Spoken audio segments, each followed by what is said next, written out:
Yo, what's up? It's Adam Hunter. Hope you're doing well. Thank you for listening to MMA Realistic Podcast. We got a great show coming out. We have Lauren Murphy coming off a huge knockout last week on ESPN. We're going to talk to her right now. The reason you're getting all these podcasts is because of Rockfin, ROKFIN. Endorse me at rockfin.com/Adam Hunter. Tell everyone how great it is. You're going to get tons of content, tons of stand-up.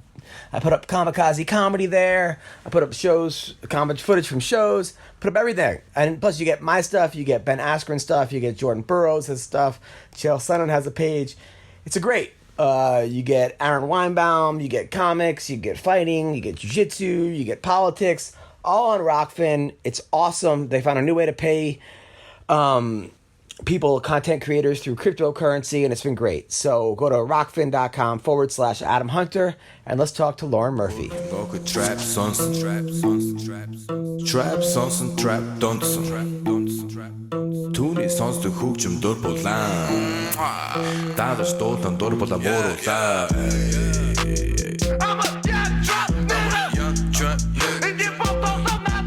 Okay, Lauren. Let's I'm talking to the beautiful, funny, talented, strong Lauren Murphy. How are you? Dude, I'm so good. So good. How are you? Good. I was so proud of you.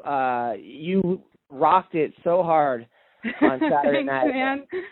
I was like, and then you scream like a maniac. You just kept screaming. You might have been the loudest. Was that just years of frustration and heroin and just drugs and sex just all coming out of you? You know, sex, drugs, rock and roll, all of it. So, I mean, it was awesome. It was awesome. But I did keep thinking she's probably very loud in bed. I try. My husband likes it, so I got lots of practice in. You know what I mean? Of course. Yeah. Training is important. So now, do you feel like you're finally? Because people were talking about. People were like. By the way, did you get the bonus, the $50,000? I did not get the $50,000, no, but that's all right. There was a lot of finishes that night. It was a tough night for bonuses. That is bullshit, because you had the best finish, and I don't think anyone could argue with it. I mean, whose finish is better than yours? I don't know. A couple people went to sleep. I think there were 3 people that got put to sleep, and then one really clean KO from punches, and then Lucy Pudilova and Antonina Shevchenko got fight of the night, so... It was pretty tough night for bonuses, but that's okay. I'm super, honestly, the whole scream and everything was just because I was so fucking pumped to have such a good performance. And, for me, that's just been kind of my biggest obstacle is, getting in there and fucking doing what I know how to do and not letting the pressure get to me, not letting the eyes on me and the bright lights and everything else make me crumble, and it has a couple times. So to come back and kind of overcome that one more time is just a big deal for me. That's why I was screaming so loud, you know. Did you feel like you were disrespected at all by being the underdog? No, I was surprised though. When I was walking out, I heard on the broadcast that they said that she was the favorite to win. I was like, oh really? That's kind of weird, but whatever. I don't know. It kind of surprised me. I thought it was nonsense. I mean, look at who you fought. You fought the best girls in the division at a weight class above. I do got to say, your face was looking very ripped. You had a very chiseled face. Can you tell, when you're at weight, that your face is getting more chiseled? Yeah, when I'm, at 125 and I get on the scale, usually I do look kind of sucked up. I don't really like it that much. And then, I have a new nutritionist who helps me rehydrate this time, and just the rehydration protocol he has is so on point. So I put a bunch of weight back on, but I look a lot better today, I think, after eating a shitload of food and getting some good rest and stuff. I don't know. It's hard to look sexy when you're about to get into a fist fight, you know? I don't know how you look good. You look like the girl from Terminator. Nice. Yeah, okay, I'll take it. What's her name? Linda. I forgot her name, but you kind of look. Yeah, you look like that. Yeah, I can't remember her name right now either, but hell yeah, I'll take it. She had the nicest arms of the 1990s. Right, your arms look jacked. And I remember one time I hooked up with a fighter, and a couple times actually, but she gave me a blowjob, and all I kept looking at was how jacked her arms were. And then I was like getting jealous while she was down there that like my arms weren't even close. Shit. But I was now. What happened to your foot? So, the cartilage in one of the joints, the joint that's like right where your big toe meets the rest of your foot, that big ball joint, the cartilage in there was really bad. It was all torn and rubbed bare. Like it was torn and kind of flapping around in that joint, and it was super painful, and I didn't have very much mobility on my foot. So they had to go in and they just took all the cartilage out completely, and then we had to let it grow back.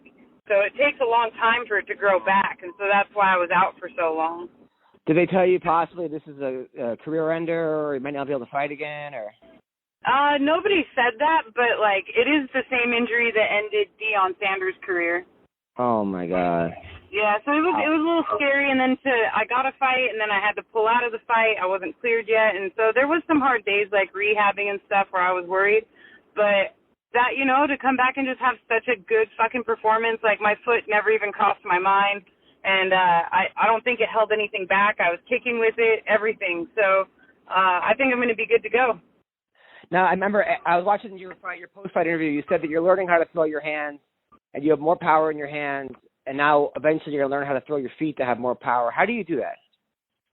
You get a good coach that'll work with you and rep with you and work with you and rep with you, and yeah, I don't think it's going to take very much strength training. I've always had a lot of power. I just, like, for a long time I didn't extend my punches properly, and now I feel like I'm doing that. Like, for me to rock that girl with an uppercut, it really meant a lot to me, because girls hardly ever, like, hit each other that hard, you know? It's very rare for one girl to rock another with a punch. And so to know that I have that kind of power in my hands is it just pumps me up, man. I love it. You know what's crazy is, like, you were throwing that uppercut, and I'm like, oh, I hope she doesn't get caught with the left hook. Because people I talk to, they're like, when you throw that uppercut and like, don't open it with a jab or a cross and then throw the uppercut, that you're leaving yourself open. But it didn't seem to affect you at all. No, I got a hard head, so it's fine if she wants to. I kind of like getting hit in the face when I fight. Like, it lets me know that I'm in a fight, you know, and, like, I know the crowd likes it, and I can't imagine getting into a fight anymore and, like, having it be super one-sided. I really like, I like getting into, like, a war. Like, I really like that, and the whole reason I fight is to do that, you know, so I don't give a shit if it leaves me open. If she hits me, I'm fine with it. You're amazing. I mean, the fact that, like, and people who have heard this podcast before know where you've come from and how you were, you know, a drug addict, almost overdosed, almost died a couple times, to go to rehab. Your parent died, left you $50,000. You blew it in a month. You partied, and finally hit rock bottom, and you were living in your car. And now here you are, ranked like number 7 in the world, and you picked up the sport at 27. I mean, that's amazing. Dude, it's wild. It's wild. That's why my nickname is Lucky. People don't believe me, but I am truly the luckiest girl in the world. I really am. You're like 8 Lifetime movies in one person. Yeah, I'll take that. Yeah. It should be Lauren Lifetime. The Lauren Lifetime channel. More to come. Now, I noticed that you left the lab. I know the lab was like your home. Was there bad feelings or any kind of bad blood? What happened there? Not with me. You know, just fighters do need change. We definitely need, like, everybody needs change in order to evolve and to grow, right? Growth is change, literally. You can't grow without changing. So I think change is a good thing. And, you know, I'd been at the lab a really long time. I did the lab program 110%, fully immersed for 5 years there. And I really grew a lot from it. I'm definitely a better fighter. That fight-ending sequence, stopping the shot, getting my hips in, pulling her up into that clinch, and then ending with the knee.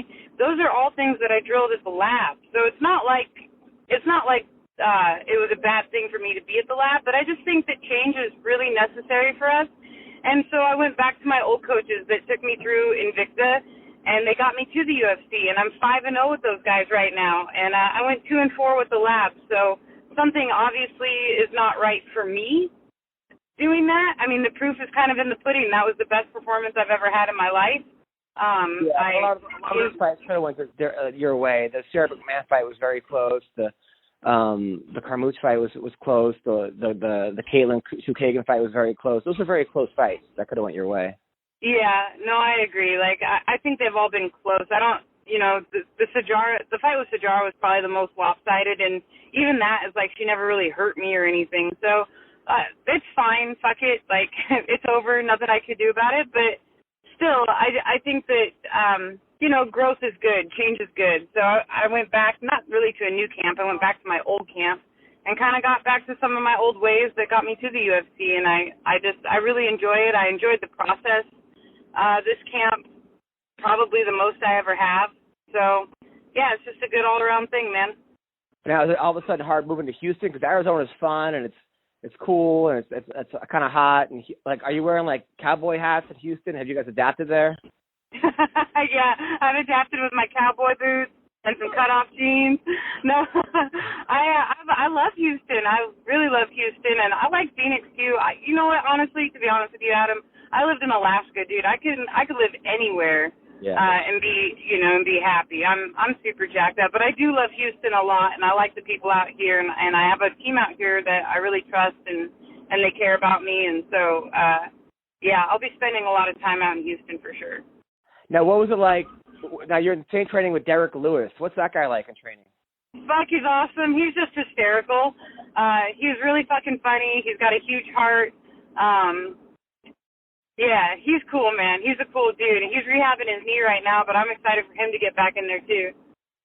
I mean, and you have a very nice butt. Did he comment? Like, ooh, who's this booty when you walked in? No, he knows who I am. We actually fought on the same card in Legacy, like, so long ago, And so I asked him, I said, do you remember me? He said, of course I remember you. I was like, oh, right on. And then we would just bullshit about the fights or, like, sparring or whatever. But he's a cool dude, and, yeah, he's not trying to talk too much shit, so. Oh, good.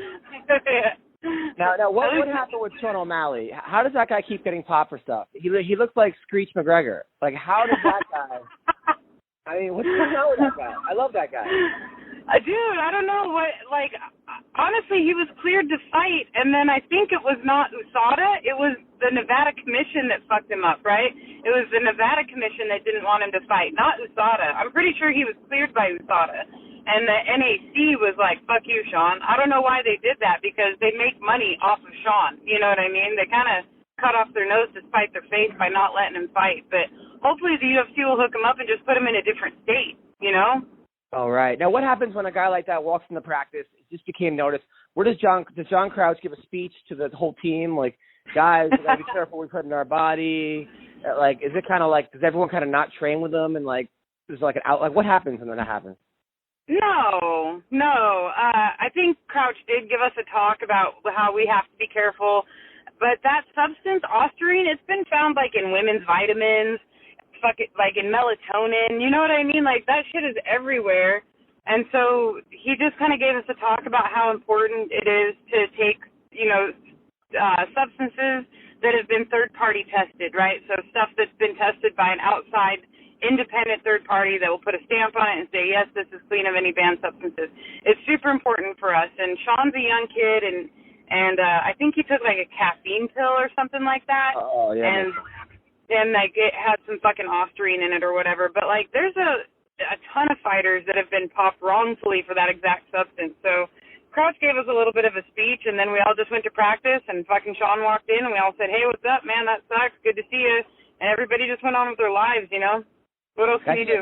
That gym was so funny. I mean, the fact that I went and watched you practice that day. It was so much fun. But when I watched you, first of all, you don't pull back. Like, you practice hard. Like, you go for, like, knockouts and shit in practice. Yeah. And then you had O'Malley doing, like, weird spinning kicks to the corner. Then you had Ben Henderson, who's, like, talking to his wife while sparring. Yeah, were you there that day? Yeah, that happens sometimes. He's like he's like beating up like a top 3 guy in Bellator or something, and telling his wife to like take the kids out. I'm like, what the hell? Yeah, that sounds like Benson. Yeah, you will not find one pussy at the lab, not one. There isn't one there. Do you know what I mean? Everybody there is fucking tough as fuck, and it's a great team, and it's a bunch of hard workers, and like. Actually, before we even moved to the lab, we heard about sparring at the lab. We know it's like a rough room in there on a sparring day, and it truly is, you know. But you have like Rob Everson have like an ankle bracelet on him while sparring. The whole thing was dude. He's a savage. What can I say? Yeah, it's crazy. David Michaud's in there, just fucking tossing dudes around. We got, I don't know, you know, Johnny 11. Yeah. There's just a ton of good fighters in there, day in and day out, beating the hell out of each other, loving every second of it. But it's a rough room, and it's a tough room. And if you can hang at the lab, you're gonna be fine anywhere. And when I went into this fight, one of the ways is that I calm the nerves is that I know that no fight is going to be tougher than the rounds that I've had there, you know, on Small Glove Saturday. There's just no way that the fight is going to be any harder than facing fresh people round after round with their tiny-ass gloves on, yeah. So, no problem. And it was like 50 people in a room that should have held like 20. It was like basically like a mosh pit of sparring. Hey, and then those motherfuckers turn the air conditioning off sometimes. Yeah, that was. Yeah. Who are your new training partners? I have a bunch because I have 2 or 3 different places that I go to in Houston. So there's a kid named Paris Moran. He's a kickboxing world champion. He's a 145er. But I train with him. There's another guy, Gabby Echevarri. He's also a kickboxing world champion. And then Tony Martinez is another guy that I train with down here. So it's a much smaller team, and it's a lot more centered on me. And then this is like my first camp out here, so I don't quite know everybody's name, but Bob Perez is my coach. Or he's one of my coaches, and he'll bring in sparring partners for me. So he has a bunch of female fighters and some smaller male fighters, and he'll just bring them in for me to my workouts, and I'll spar with them or drill with them, or we'll work on whatever I need to work on. So that's one of the benefits, I think, of being at a smaller camp is that you kind of have the freedom to work on the stuff that you want to work on at the times you want to or need to work on it. Whereas at a big camp, you have a million bodies to work with, but you know, you don't necessarily get like that personalized attention all the time. Yeah, no, I get that. That's like, yeah, a lot of people, they go to these big camps, it's like a factory, and they kind of get lost in the shuffle, whereas other people, they kind of make it about them, and it really is about what works for you. And, you know, I honestly think it's all been working for you. You've never been dominated. Yeah, like the Cesaro was probably the most, and that wasn't a domination. You know, you're always right there in the fight, and I think if you fought any of the girls that beat you, you'd actually win, or you would win. Yeah, well, hopefully I will get a rematch. I'd like a rematch with Chukagi in one of these days. Just that fight was so close, and there was a lot of, like, external factors that I think really prevented me, like, from being the best I could be. It was still a really good performance, but, I just had a super shitty weight cut. It was on short notice, like, just all the weird little bullshit, you know, and maybe mentally I wasn't in the best spot, so I hope to get that chance again sometime and try to do a little bit better. And next time you grunt real loud, because I think her grunts, like, oh my God, try fighting her. Shit, it just all the fucking time. God damn. I know. I've had that in bed before, and I'm like, after they're like, "Did you come?" And they're like, "No." I'm like, "What the fuck was that?" Like, yeah, all right. Well, it's awkward now. Yeah. 1,000%. And you know what else was really nice? Afterwards, you're like, "Yeah, this is a lot better than crying in the locker room." And I just was like, man, you know, you never get to see the fighters cry in the locker room. Like, thank God. I know as a wrestler, I cried before, but I just picture you after a fight crying in the locker room, and that makes me really upset. Yeah, well, everybody, I think, does it. I've had meltdowns after fights that I've lost before. Like, when I lost to Liz Carmouche, I really freaked out in the back. I wanted to, like, trash the place. I was pissed. But, you know, I think I've just grown as an athlete quite a bit. And when I first started fighting, like, I'd never really played a sport, you know, and so I just didn't know how to lose. Like, to me, it meant, like, that I was a big piece of shit. And just, that may or may not be true, but losing a fight doesn't necessarily mean that, you know what I mean? So, like, yeah. I don't, now I see it differently. I've just really matured as an athlete and as a person, and now if I were to lose, I would still probably go have a good little cry in the locker room and be a little depressed for a while, but I also know that, like, losing a fight isn't the end of the world, and that, you know, being on the biggest stage in the UFC, fighting in the top 10, fighting the best women in the world, that it means there's going to be ups and downs. Like every world champion, the best fighters in the world all have peaks and valleys, you know. So. Well, I know as a coach, I'd rather have a kid cry when he loses than not care. The worst is when they don't care, because you can't teach that. I'd much rather have a kid get upset. In fact, I almost welcome it than a kid that's like, oh, whatever, you know, it happens. And I'm just like, oh, okay, this is your problem here. Hey, I've even, like, I used to cry after wins sometimes. Like, if I didn't think the fight was good enough or if I didn't get a finish or something like that, I would go in the back and cry because the fight wasn't good enough. And my coaches would all be like, God damn, dude, just celebrate your fucking victory. Like, quit being like this, you know? Like, cheer up. You just won a fight. And I remember, like, after I fought Sarah D'Alelio, I went in the back and cried a little bit because the fight was so close, and I was just pissed. And I couldn't even be happy that I won. And so, again, like, it's just a matter of kind of growing through athletics. Like, it's just taught me so much about the big picture and winning and losing and how to do both with a little bit of grace and dignity, you know. But it took a while for me to get there. That's all right. Hey, you know, you've come a long way. And plus, you know, based on your life, there's nothing that you do that you don't give it 100%. So I don't know if you could do anything without really. Like, is there anything that you do where you just, like, have fun, or if you, like, maybe bowling or something, or if you don't win, like, whatever? I was going to say eating. I like to eat a lot. So, like, but I guess that means I kind of go all out when I eat, too. Yeah, I like to cook.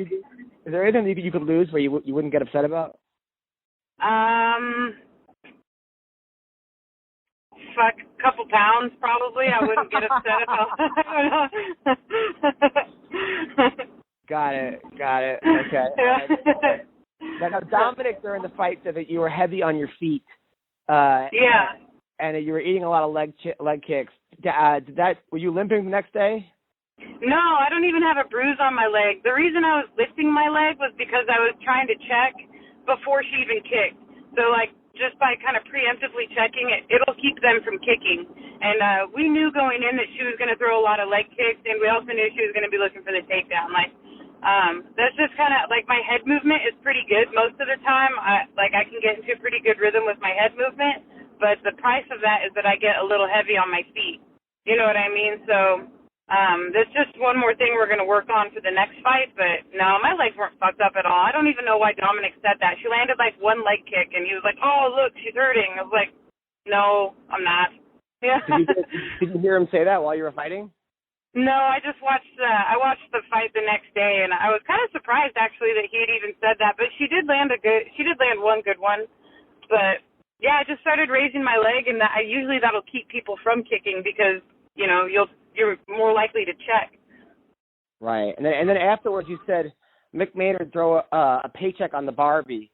Yeah. Was that planned? I mean, was that something you had, like, planned to say? We were just talking in the locker room right before the fight, and I was like, oh, shit, what if I get a sick finish, you know? And then we were just, I don't know, it just kind of came out, like, Mick Maynard throw another paycheck on the Barbie, you know? And, like, we all started laughing. Like, at the time, we thought it was hilarious. And so after the fight, like, I did get a finish, and Joe was like, say it. So, yeah. I could tell. I don't know. You had, like, a smirk before you said it. I was like, oh, God. Yeah, whenever, I don't know, like, I would rather plan what I'm going to say post-fight because otherwise I just sound like a fucking idiot, you know what I mean? Oh. So, I don't know. I get so jacked up and then, yeah, anyway, I was really just happy to get the win, man. Super happy to get a finish, and especially, like, it being over a ranked opponent is a big deal. Like that's a memory I'm going to hold on to forever, getting a knockout finish over somebody ranked in the UFC. Beautiful. Now, you landed those extra hammer fists down. Did you know she was out, or do you think was that like just go till the ref stops you, or was there a point where you were like, maybe I should stop hitting her? No, you just go till the ref stops you. I knew she wasn't defending herself, and I could see the ref out of the corner of my eye. Like, I just saw that she like wasn't defending herself, you know, and the ref was right there, so I knew it was going to get stopped. But yeah, I'm not going to stop fighting until they tell me to. Yeah, I don't blame you. I mean, it kind of sucks though, because maybe if I had just walked off, like maybe if I just walked off from the knee, maybe it would have been like a walk-off KO. You know, I don't know. Yeah, but I don't know. You're not Mark Hunt. No disrespect. So you might want to. let's just make sure they're out. Yeah. Maybe I would have got the bonus. I've seen so many people. They knock the person down and then they put their hands up or something. I'm like, no, just dude, then they got to put them down right away. They're like, oh shit, never mind. Yeah, don't do that, please. Now, Colby Covington was like the big talk of the fight. Afterwards he made that Matt Hughes train joke. How was your experience with Colby? Did you interact with him, or what was your thoughts on the whole thing? I didn't even interact with him, not even a little bit. I just saw him walk by one time. I didn't really say a word to him. Yeah, I don't really know anything about the guy, to be honest with you. We didn't even stick around for the end of his fight. We just walked back to the hotel. Got it. Got it. But the Secret Service was there. Like, that was kind of different. So usually it's just the UFC staff and the arena staff and the commission kind of making sure everything's in order, people are going where they need to go. And this time the Secret Service was everywhere because the first family was there. So that was a little different, kind of crazy. Yeah, that must have been wild. Yeah, it was wild. And, like, you could kind of tell, I'm sure a lot of them were plain clothes, but you could kind of tell who some of them were. They had, like, little pins on and different, like, blue suits that they were wearing. So, did you think, like, probably different for them. Huh? Did you ever think, like, I could take this guy? I didn't think that, but I always wonder, like, are you like Jason Bourne? Like what do you know? Do you know a bunch of fucking ninja shit? And I always try to see if I could see where their weapons are. Like. Now, how's Joe doing? Your husband? He's good, man. It was his birthday on Thursday, so it was pretty fucking sweet. So like when I ran over to the cage and saw him, the first thing I told him was like, "Happy birthday, baby." That was kind of the coolest thing I could think of to give him, But other things too, but yeah, go on. But okay, but we took care of those. You know what I mean? Some of those things are in my control, and some of them aren't. So right. On his birthday, he definitely got some gifts. So don't you worry for Joe. Good, nice. He's a well taken care of man. What I like about you, you're just like you're funny, you're hot, and you're horny. Yeah, all good. All good fight. Well, you know what, Adam? You got to treat a dude like that. You got to treat him right, because if you don't, somebody else might, and that. Like, I couldn't have that. So and Joe's he's a tall guy. You can probably take care of him standing up, too. He's very tall. It's true, yeah. Well, yeah, we fit together perfectly height-wise, so. Now, isn't it great, though, you think about, like, the fact that at one point you lost custody of your kid, a mess, and now here you are in the octagon saying, give me that money, I want to pay my kids through college. Like, isn't that awesome? Yeah. Max is, like, his college fund is taken care of, thank God. And he's going to go to college. So, like, we just have so much freedom, and he and I are pretty close. He was the first person I called after the fight, and I was crying, and he was crying, and, like, it is cool to have a good relationship with him. And he and Joe have a really great relationship, too, and, like, it is pretty unbelievable, He's turned into such a good kid. He has a job. He has a license. He's clean and so, like, he doesn't do drugs at all. Like, I don't know how I got so lucky, I'm telling you, but he's a great kid. Well, because you work hard, you're a nice person, you train hard, you give back, you put good energy out, and good energy comes back to you. That's why. I can tell you Thanks, exactly man. Why. I mean, if you go around dicking everyone over, being an asshole, and good things are bad things attract you. You're attracting good things. I do try, yeah. I try, man. I all week, just kept like a really good attitude as much as I could, like through the weight cut and just really practicing. If I cannot control it, I don't fucking worry about it. Is Joe fighting still or no? Is he done? Yeah, actually, Joe has a fight coming up September 28th. So yeah, he'll be stepping back into the cage himself in Phoenix. So we're going to get back to Phoenix and get his camp going, get his camp underway. Yeah. What's the organization? I believe it's for the WFF, the World Fighting Federation. I'm pretty sure. That's great. I love it. Now you're going to be in Joe's corner. Yeah. Hopefully. I don't know because I'm not as good of a corner man as he is. Joe's an outstanding coach and corner man. He's a really good corner man. And I don't know if I could do the same for him because I get so jacked up. Like, I'm a pretty emotional person, and I don't know if I could watch Joe fight the way that he can watch me fight. You know, like he can stay really calm. He stays very analytical. He doesn't get really like emotional when he's in my corner, and I just can't quite promise that I could do that for him. Like You're sick of saying things like, "Win this round, I'll give you a blowy" or something. And no blowjob unless you win. Yeah, seriously, that would motivate me a heartbeat. Yeah. Or you could be like, listen, threesome if you get a knockout, and then at the end, like, I was kidding. But not with your opponent. Not with your opponent. Not with him. Maybe one of the ring girls. Oh, there you go. Boom. Yeah, but then all of a sudden he throws like a flying triangle. You're like, what the fuck? But that might not be good. Yeah, dude, I'm jacked up for him to fight. I don't know if I'll be in his corner, but I'm definitely, like, I will be there. You know what I mean? So I'm jacked up for him to fight. And he's doing Fight to Win here in, like, 2 weeks. Fight to Win Scottsdale. Oh, wow. So he's got 2 fights in, like, 2 months. Yeah, yeah. He's still very much a competitor himself. What's his record? He was 4-1, I think, or 3-1. 3-1. I think he's 3-1, and all 3 of his victories are first round submissions. Damn. Well, he's a tall guy. Was he like 6'3" or something? 6'2"? Yeah, he's 6'2", yeah. Wow. Damn. Well, listen, Laura Murphy, be happy. Okay. I can't wait to see you do it again. I'm going to be in Arizona in September also. I'll be at the comedy. Wait, do you still live in Arizona or you live in Houston now? Yeah, I'll be in Arizona in September. Yeah, I'll come see you for sure. Let's go. We'll go out and get some. I'm not going to drink, but I'll buy you a drink, and we'll grab dinner and stuff. I love it. I love it. Well, thank you so much, and take care, Lauren. Hey, thanks for having me on, man. Anytime. Take care. Bye. All right, thank you for listening. Now, make sure if you want to see me live, go to adamhunter.com. I got dates coming up. I'm with Russell Peters in Mississippi, in Biloxi, Mississippi, in August 15th. Then I'm in Maryland, August 16th, at the MGM Grand Arena in Maryland. Also, I'm at the Looney Bin in Little Rock, late August. I'm also in Sacramento at Tommy T's the last week of August. And then in September, where am I? I'm in Arizona at the House of Comedy, as well as Edmonton, the comic strip. So check me out live. Go to adamhunter.com. Thank you guys so much. Thank you, Rockfin. Thank you, Lauren Murphy. Take care. Trap sonsen, trap dansen. Түүний сонсдог хөгжим дур булаан. Даадаж дуулан дур булаа мууруулаа.